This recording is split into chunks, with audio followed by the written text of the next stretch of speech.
ఉన్నటువంటి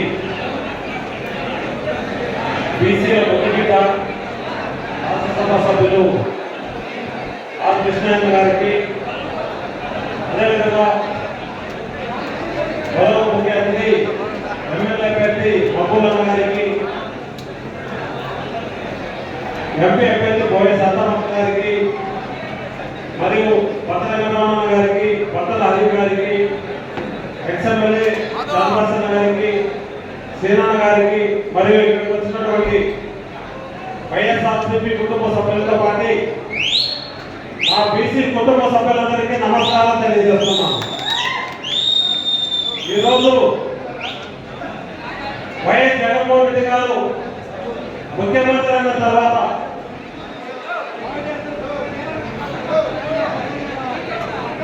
వైఎస్ జగన్మోహన్ రెడ్డి గారు ముఖ్యమంత్రి కాకముందు బీసీలకు జరుగుతున్నటువంటి న్యాయం ఏ విధంగా ఉంది, వైఎస్ జగన్మోహన్ రెడ్డి గారు ముఖ్యమంత్రి అయిన తర్వాత బీసీలకు జరుగుతున్నటువంటి సింహభాగాన్ని ఏ విధంగా కూర్చోబెట్టాలని రెండు భాగాలుగా చేయించవచ్చు. ముఖ్యంగా ఈరోజు దాదాపు ఈరోజు 25 ఎంపీ సీట్లు, 175 ఎమ్మెల్యే సీట్లు, 200 సీట్లు ఉంటే ఎస్సీ ఎస్టీ బీసీ మైనార్టీల కోసం 100 సీట్ల కేటాయించిన ఘనత ఎవరికైనా దక్కుతుందంటే మన ముఖ్యమంత్రి జగన్మోహన్ రెడ్డి గారికి సందర్భంగా మీకు తెలియజేస్తున్నాం. అదేవిధంగా ఈరోజు దాదాపు టీపీటీ ద్వారా అంటే పట్టణంలోకి 2,80,000 కోట్ల డబ్బులు ప్రజలకు ఇస్తే దాదాపు 1,40,000 కోట్లు బీసీలకే చెందిందని సందర్భంగా మీకు తెలియజేస్తున్నాను. అంటే ఆర్థికంగా సుస్థిరత రావాలంటే ఖచ్చితంగా బీసీలు ఎక్కడైతే బలంగా ఉంటారో అక్కడ మాత్రమే రాజ్యం బాగుంటుందని పూర్వకాలం నుంచి నమ్మినటువంటి వ్యక్తి జగన్మోహన్ రెడ్డి గారు. ఈరోజు బీసీలను ఓటర్లుగా చూసినటువంటి తెలుగుదేశం పార్టీ ఎక్కడ, బీసీలే ఎన్నమ్మకన్నటువంటి జగన్మోహన్ రెడ్డి గారు ఎక్కడని సందర్భంగా మీకు తెలియజేస్తున్నాం.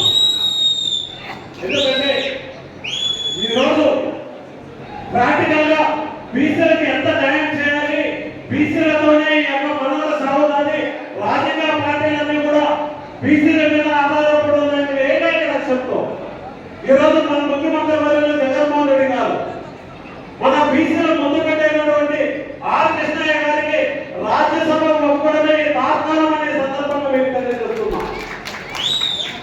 జరగబోయే రోజుల్లో బీసీలకు మంచి జరగాలన్నా, జరగబోయే రోజుల్లో బీసీలు తన సొంతంగా ఎదగాలన్నా ఏకైక మార్గం మరొకసారి జగనన్న ముఖ్యమంత్రి చేసుకోవాలనే సందర్భంగా మీకు అందరికీ తెలియజేస్తున్నాం.